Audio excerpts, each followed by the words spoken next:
17 सितंबर को गोचर में बना हुआ जो ग्रहण योग है मेरे मित्रों, उसका समापन हो रहा है। तो क्या ये आपके जीवन में नई दिशा ला पाएगा?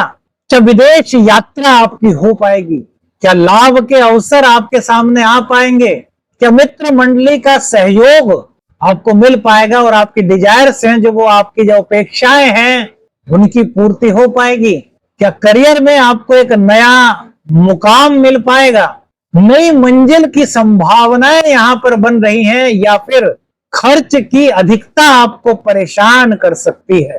कि क्या हो सकता है इस ग्रह गोचर का संकेत? प्रगति के मौके आपकी जिंदगी में आ रहे हैं, या फिर खर्च की कसौटी आपकी जिंदगी में आ सकती है? नमस्कार मेरे तुला राशि के मित्रों, स्वागत है आपका आपके अपने चैनल स्मार्ट ऊर्जा एस्ट्रो पर। पेशावर में साधक प्रवीण आज बात करेंगे मेरे मित्रों 17 सितंबर 2025 को जो गोचर में परिवर्तन हो रहा है, यानी कि जो सूर्य राशि परिवर्तन कर रहे हैं, उसका आपके जीवन के विभिन्न क्षेत्रों पर क्या प्रभाव हो सकता है। ग्रह गोचर की स्थिति देखें तो मेरे मित्रों सूर्य केतु एक साथ है, जिसके कारण गोचर में ग्रहण योग का निर्माण हो रहा है, जो 17 सितंबर के बाद समाप्त। जो पितृ योग, जो पितृदोष बन रहा है, उसका समापन भी 17 सितंबर को मेरे मित्रों हो रहा है। तो ये आपकी जिंदगी में क्या परिवर्तन कर सकते हैं? देखिए, सूर्य देव स्वाभिमान, मान, पद, प्रतिष्ठा, ख्याति और पिता के कारक कहे गए हैं। और सूर्य देव आपकी कुंडली में मेरे मित्रों 11वें भाव के स्वामी होते हैं, और 11वां भाव कुंडली में बहुत महत्वपूर्ण भाव होता है। क्यों होता है? क्या मालूम है आपको 11वें भाव से क्या क्या जुड़ा हुआ होता है? मेरे मित्रों 11वां भाव धन लाभ का है, यह आपकी आर्थिक तरक्की का भाव कहा गया है। आय के नए स्रोत, आपकी डिजायर्स, आपकी अपेक्षाएं, इच्छाओं व मनोकामनाओं की पूर्ति का भाव है 11वां भाव, जिसके कि स्वामी सूर्य देव है। कि आपकी मित्र मंडली, आपकी नेटवर्किंग, आपके बड़े भाई बहन, आपका सामाजिक दायरा, आपकी सोशल सपोर्ट और उच्च पदाधिकारियों से संबंध को दर्शाता है। देखिए सूर्य देव आपके लिए कितने इंपॉर्टेंट हैं ज्योतिष शास्त्र में आपकी राशि के अनुसार मेरे मित्रों। तो क्या ये जीवन में आपको नई ऊंचाइयां दे सकते हैं? तो मेरे मित्रों इसके लिए आपको राशिफल में जोड़ना है। क्यों? क्योंकि ये गोचर आपके 12वें भाव से रिलेटेड है। और 12वां भाव काहे का कहा गया है हमारे ज्योतिष शास्त्र में? 12वां भाव मेरे मित्रों खर्चों का है, विदेश यात्रा का है, अस्पताल का विचार भी यहीं से होता है। गुप्त शत्रु भी मेरे मित्रों 12वें भाव से ही देखे जाते हैं वैदिक एस्ट्रोलॉजी में। यह अध्यात्म का, त्याग का, नींद और स्वप्न का भाव है मेरे मित्रों। इस भाव में जा रहे हैं सूर्य देव, और उनकी दृष्टि किस पर हो गई? षष्ठ भाव पर। छठा भाव हमारे रोग, रिपु, ऋण का है मेरे मित्रों। मुकदमेबाजी, कोर्ट कचहरी, नौकरी, सर्विस, छोटे छोटे संघर्ष, मेहनत, अनुशासन और कर्मठता को दर्शाता है। तो मेरे मित्रों यह गोचर आपके लिए कई चीजों में सकारात्मक हो सकता है, और कई चीजों में आपको थोड़ी सी सावधानी की आवश्यकता है। तो कहाँ सावधानी रखनी है और कहाँ आपके लिए ये बेहतर संकेत दे सकता है मेरे मित्रों, आइए इसी पर बात करें। इससे पहले आपको यह बता दें मेरे मित्रों, राशिफल ग्रहों का एक संकेत होता है। यदि आपको व्यक्तिगत रूप से अपनी कुंडली का अध्ययन कराना है तो आपको किसी विशेषज्ञ से अपनी कुंडली का अध्ययन कराना चाहिए, संपर्क करना चाहिए। सूर्य देव का 11वें भाव से 12वें भाव में जाना। तो मेरे मित्रों यदि विदेश में जाकर के आपको कुछ काम करने की इच्छा थी, आपका कोई बिजनेस पर्पस था, तो वो पूर्ण होने के संकेत यहाँ पर दिखाई दे रहा है। यदि आपकी कुंडली में सूर्यदेव मजबूत स्थिति में है, यदि आपकी कुंडली में सूर्यदेव उच्च के हैं, यदि आपकी कुंडली में सूर्यदेव अच्छे घर में बैठे हैं, तो ये आपकी विदेश यात्रा के साथ साथ आपके विदेश में बिजनेस को भी करा सकता है, और विदेश में नौकरी करने की आपकी इच्छा थी तो उसके भी संकेत आपको दे रहा है। इसी के साथ साथ मेरे मित्रों आय के नए स्रोत आपके विदेश के माध्यम से बन सकते हैं। इच्छाओं व मनोकामनाओं की यहाँ पर पूर्ति के संकेत सूर्य देव दे रहे हैं। देखिए होता है ना, बहुत से लोगों का सपना होता है कि यार हमारी विदेश में नौकरी लग जाए, या फिर किसी विदेशी कंपनी में हमारी जॉब लग जाए। बहुत से लोगों का सपना होता है कि यार हमारा अपना बिजनेस हो जाए। बहुत से लोगों का सपना होता है कि यार हमारी गवर्नमेंट जॉब लग जाए।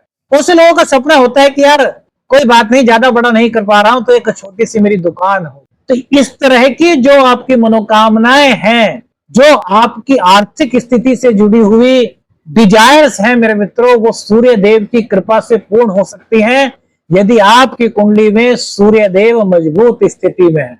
सूर्य देव मजबूत स्थिति में है, क्यों कह रहे हैं इस बात को भी बताएंगे मेरे मित्रों। उससे पहले थोड़ी सी और बात करें, क्योंकि यह मंच मेरे मित्रों केवल राशिफल का ही नहीं, आपसे संवाद करने का भी है। अब अपने जीवन में बताइए कि जो ग्रहण योग आपका अभी तक बना हुआ था मेरे मित्रों, इसके कारण आपको अपने जीवन में आय के स्रोतों को लेकर के कुछ खट्टे मीठे अनुभव हो रहे होंगे। आपको कुछ ऐसी फीलिंग्स आ रही होंगी कि यार जैसे मेरे आय के रास्ते कुछ रुक से गए हैं, जैसे मेरी मित्र मंडली मेरा साथ नहीं दे रही, जैसे जो मेरा इतना बड़ा सोशल नेटवर्क था मैं उसका कुछ लाभ प्राप्त नहीं कर पा रहा। कुछ इस तरह की फीलिंग्स मेरे मित्रों आपके साथ हुई होंगी ना। अपने अपने अनुभव मेरे मित्रों जरूर बताया कीजिए, ताकि हम और डीपली प्रेडिक्शन आपके लिए कर सके। आपको ऐसा कुछ फील हुआ होगा कि यार जो मेरे बड़े भाई है बहन है, इनका जो सहयोग है वो तो मुझे मिल रहा है, लेकिन जो अपेक्षित सहयोग होना चाहिए, जिस तरीके से मेरे को सपोर्ट करते थे, उसमें कुछ कमी सी आई है। मुझको ऐसा लग रहा है कि यार वो जो ज्यादा बिजी हो गए, मुझ पर ध्यान नहीं दे पा रहे। ये ग्रहण योग का मेरे मित्रों कहीं ना कहीं आपके जीवन में प्रभाव हो सकता है। और जिनकी कुंडली में सूर्यदेव नीच के होंगे या फिर सूर्यदेव पीड़ित होंगे, जैसे कि राहु के साथ या फिर केतु के साथ ही है, तो उन लोगों को कुछ इस तरह की फीलिंग्स हो सकता है ज्यादा फील हुई हो। तो 17 सितंबर को मेरे मित्रों, 17 सितंबर की तिथि जो है, जब इसको सूर्यदेव ग्रहण योग से बाहर आ रहे हैं, तो ये चीजें आपके लिए पॉजिटिव होने के आसार बना। आपका सामाजिक दायरा बढ़ सकता है। आपका जो सामाजिक दायरा आपको लग रहा था कि यार मुझको सपोर्ट नहीं मिल पा रहा, तो सूर्य देव की कृपा से अब आपको इस गोचर काल के दौरान सपोर्ट मिलने की संभावनाएं बढ़ रही है मेरे। उच्च पदाधिकारियों से, यानी कि आप अगर कोई जॉब करते हैं, किसी एमएनसी कंपनी में आपकी जॉब है, तो उच्च पदाधिकारी, आपके बॉस, आपके सीनियर्स, उनसे आपकी सही लाइजनिंग यदि नहीं बन पा रही थी, तो यहाँ पर सूर्य देव का जो इशारा है, जो संकेत है, वो यह है कि अब आपके अपने उच्चाधिकारियों से, अपने बॉस से, अपने वरिष्ठों से संबंध अच्छे हो सकते हैं। आपकी लाइजनिंग काफी अच्छी हो सकती है, और ये आपके लिए कहीं ना कहीं पद, प्रतिष्ठा और पदोन्नति के संकेत भी मेरे मित्रों दे रहा है। सूर्यदेव की दृष्टि छठे भाव पर है। इट मीन्स मेरे मित्रों, जब सूर्यदेव छठे भाव को देखेंगे, तो छठे भाव से संबंधित जो दिक्कतें हैं, जो उलझने हैं, जो परेशानियां हैं, उनको दूर करने में आपका सहयोग करेंगे। सूर्यदेव को ग्रहों का राजा कहा गया है मेरे। तो यदि कॉम्पिटिटर्स आपके हैं, आपके कोई शत्रु वगैरह हैं, तो वो परास्त होने का यह समय है। यानी कि आप अपनी बुद्धि कौशलता के बल पर अपने शत्रुओं को परास्त कर सकते हैं। कोई ऋण वगैरह आप पर था, तो वह यह समय हो सकता है 17 सितंबर के बाद कि आप अपने ऋण को चुकता करने के लिए जो प्रयास कर रहे हैं, वह सफलता की ओर आगे बढ़ सके। कोई आपका कोर्ट कचहरी का कोई मामला था, वो अटका हुआ था, आपको ऐसा लग रहा था कि यार यहाँ से कुछ मेरे को पॉजिटिव फीलिंग्स नहीं आ रही, तो यहाँ पर अब सूर्य देव की कृपा से आपके लिए पॉजिटिव संकेत मेरे मित्रों मिल सकता है। आपको कुछ ऐसा अंदर से फील हो सकता है कि यार मेरे को अस्पताल में जाकर के गरीब लोगों की सेवा करनी चाहिए। ये कोई हो सकता है आपका कोई मार्गदर्शक आपको मिले, जो आपको कह सकता है कि यार आप ना थोड़ी सी सेवा भाव अपने अंदर लाइए, और अस्पताल में जाकर के जो गरीब हैं, जो जरूरतमंद है, जो पेशेंट्स हैं, दवाइयां नहीं खरीद सकते, या फिर जिनके पास फलों की कमी है, उनकी कुछ सहायता कर दीजिए, जितने भी आपकी सामर्थ्य है। इस तरह की फीलिंग्स मेरे मित्रों आपके अंदर आ सकती हैं। सूर्य देव आपकी कुंडली में आपको सपोर्ट कर रहे हैं, वो अच्छी स्थिति में। नींद की कोई कमी महसूस कर रहे थे, तो वो कमी आपकी अच्छी हो सकती, वो कमी आपकी दूर हो सकती है मेरे मित्रों। किसी आश्रम में जाने का आपको मौका प्राप्त हो सकता है। आश्रम में जाकर के जो साधु संत वगैरह होते हैं, उनकी सेवा करने का मौका इस गोचर काल के दौरान आपको प्राप्त हो सकता है। लेकिन मेरे मित्रों, अब यहीं पर इसका दूसरा पक्ष भी देखिए। यदि आपकी कुंडली में सूर्यदेव की स्थिति अच्छी नहीं है, सूर्यदेव सपोज कीजिए आपकी कुंडली में नीच के हैं, या सूर्यदेव आपकी कुंडली में राहु के या फिर केतु के साथ है, मतलब आपके बर्थ चार्ट में सूर्यदेव कहीं पर पीड़ित है, तो थोड़ा सा यहाँ पर आपको मेरे मित्रों सावधानी रखनी। जैसे क्या कि अपने मित्रों पर जो है वो आंख मूंद करके भरोसा मत कीजिए। हो सकता है कि जब आपको आपके मित्रों की सबसे ज्यादा जरूरत हो, तो वो अपने किसी काम के चलते आपकी मदद करने न आ पाए। इस तरह की कुछ परिस्थितियां बन सकती हैं। ऐसा नहीं कि ऐसा होगा, नहीं, परिस्थितियां बन सकती हैं अगर सूर्यदेव आपकी कुंडली में थोड़े से डाउन है। अब डिग्री वाइज डाउन हो जाए, नीच के हो जाए, या फिर अच्छे घर में विराजमान नहीं है, तो इस तरह की परिस्थितियां मेरे मित्रों बन सकती। लेकिन तुला राशि वालों के लिए सूर्यदेव जो है वो बहुत अच्छे हैं, क्योंकि ये 11वें भाव के स्वामी है। विदेश जाने का आपको मौका मिल सकता है, लेकिन यदि सूर्यदेव कहीं पर कुछ पीड़ित हैं तो फिर ऐसा भी हो सकता है कि आपका प्रोग्राम बना और एंड टाइम पर आपको पता चला कि यार अभी आपको नहीं आना, अभी थोड़े दिन रुकिए, आपको 20-25 दिन बाद आना है। मतलब उसमें हल्की सी कुछ यहाँ पर छोटी मोटी कुछ रुकावट आपको महसूस हो सकती है। खर्चों की अधिकता बढ़ सकती है मेरे मित्रों। क्या अब जैसे कि विदेश यात्रा ही कर रहे हैं तो यहाँ पर भी खर्च होगा, है ना। वो बात अलग है कि आप वहां पर नौकरी करने के लिए जा रहे हैं, व्यापार करने के लिए जा रहे हैं, तो आपके लाभ के मार्ग वहां पर बन सकते हैं, वो एक अलग बात है, लेकिन फिलहाल तो खर्च हो सकता है ना। वही इसके अलावा यदि परिवार जैसे है आपका, तो परिवार में किसी को कोई स्वास्थ्य संबंधी दिक्कत हो उस पर खर्च हो जाए, क्योंकि ये रोग का भी भाव है, 12वां भाव जो है वो अस्पताल का भी भाव है। तो इस तरह की कुछ परिस्थिति बन सकती है। और वहीं पर एक बात और कि जो सूर्य है 17 सितंबर के बाद उनसे राहु का षडाष्टक योग बनेगा। अब षडाष्टक योग बनने के कारण क्या हो सकता है, जल्दबाजी में आपका कोई निर्णय हो सकता है कि विदेश यात्रा का आपका कार्यक्रम बन रहा है और उसमें आपको जल्दबाजी में ऐसा कोई निर्णय ले लें, जल्दबाजी में डॉक्यूमेंट पर साइन कर दें जिससे कि आपके वीजा में कुछ दिक्कत आ जाए। मतलब इस तरह की कुछ पॉसिबिलिटीज बन सकती हैं, ऐसा नहीं कि हो, लेकिन कुछ हो सकता है कि राहु कंफ्यूजन का कारक है, जल्दबाजी में निर्णय कराता है, ये कहीं ना कहीं हमें कंफ्यूज कर देता है, ये हमें किसी एक निर्णय पर स्टेबल होने से रोकने का प्रयास करता है। इस तरह की कुछ परिस्थितियां मेरे मित्रों जो तुला राशि के हैं, जो लिब्रा जोडिक साइन के लोग हैं, उनके जातक हैं, उनके जीवन में आ सकती है।